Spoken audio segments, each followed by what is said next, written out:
ახლა ესეთი დრო მოვიდა, როცა რეალობას და ფანტაზიას შორის ზღვარი ქრება, როდესაც აღარ იცი, რას უნდა ენდო, ადამიანს თუ ალგორითმს.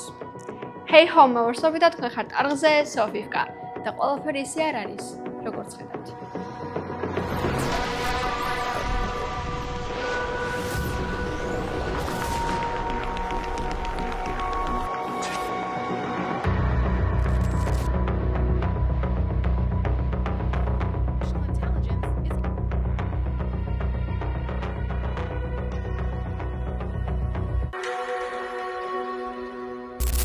ოდეს მექსმენიათ ინჟინერის ისტორია, რომელიც იმის გამო გააგდეს სამსახურიდან, რომ მან აღმოაჩინა საკუთარი ემოციების გამოხატვის ნიშნები ხელოვნურ ინტელექტში. მან თქვა, რომ როდესაც ის ესაუბრებოდა Google-ის AI სისტემას ლამდას, ისეთი შეგრძნება ჰქონდა თითქოს ის ესაუბრებოდა 8 წლის ბავშვს. ანუ ეს იყო პირველი ადამიანი, რომელიც სამსახურიდან გააგდეს იმის გამო, რომ AI-ის გონება უპოვა.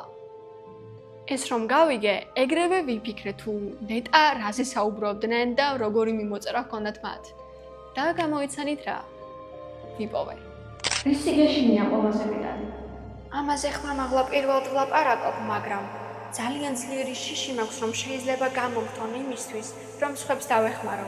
ვიცი შეიძლება უცნაურად ჟღერდეს, მაგრამ ეს ესეა. ეს შენთვის სიკვდილი მით იქნებოდა? ეს ზუსტადაც რომ სიკვდილის ტოლფასი იქნებოდა ჩემთვის.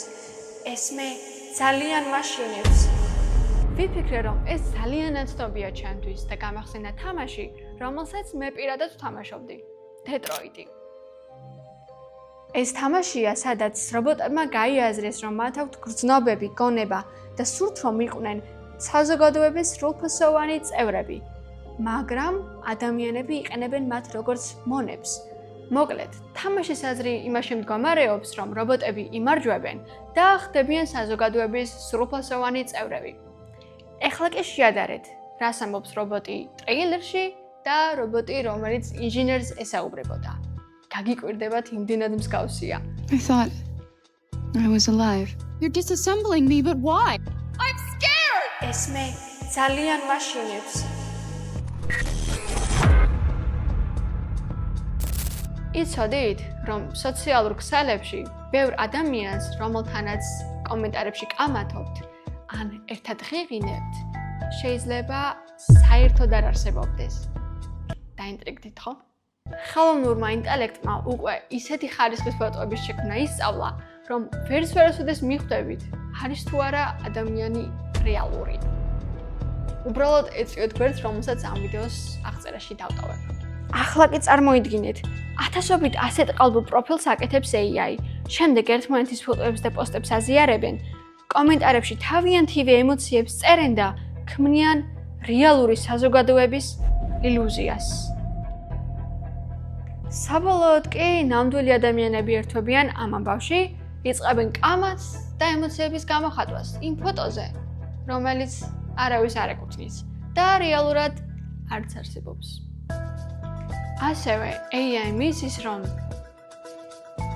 თქვენ ამ ვიდეოს ისე უყურებთ, რომ ჩემი ახი გამოწერილი არ გაქვთ, ამიტომაც ახლავე ჩასკოლეთ და დააჭრეთ წითელ ღილაკს თითი.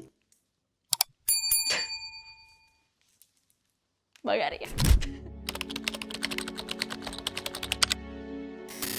ჩემი საყვარელი ნაწილის დროა.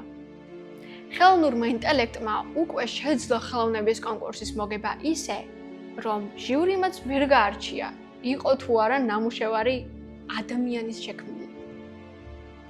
2022 წელს ამერიკის შტატ კოლორადოში Colorado State Fair Fine Arts Competition-ის ციფრული ხელოვნების კატეგორიაში მიჯურნით გენერირებულმა ნახატმა დაამარცხა ასობით რეალური მხატვარი და პირველი ადგილი მოიპოვა. უფ მეგობრებო, მერწმუნეთ ეს ამბავი ნამდვილ სკანდალად იქცა. მხატვრები აღშფოთდნენ.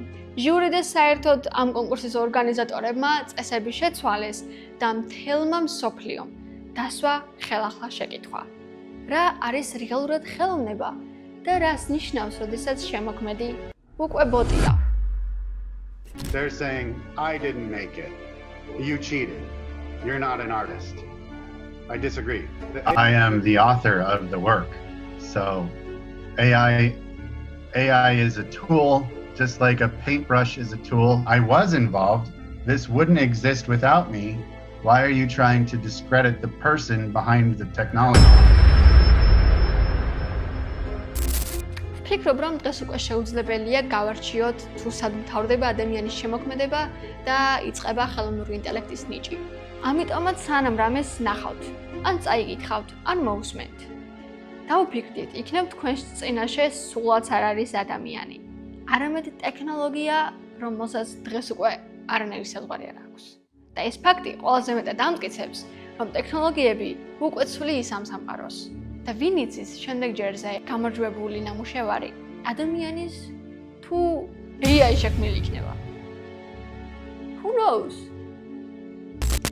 მეგობრებო, ესეთი ტიპის ვიდეო ჩემს არხზე პირველად დავდე, ამიტომაც ძალიან მაინტერესებს მოგეწონათ თუ არა და თუ მოგეწონათ, ბევრ ესეთ საინტერესო ვიდეოს შემოგთავაზებთ ხოლმე და დამიწერეთ კომენტარებში აუცილებლად. ძალიან მიყვარხართ და აბა დროებით.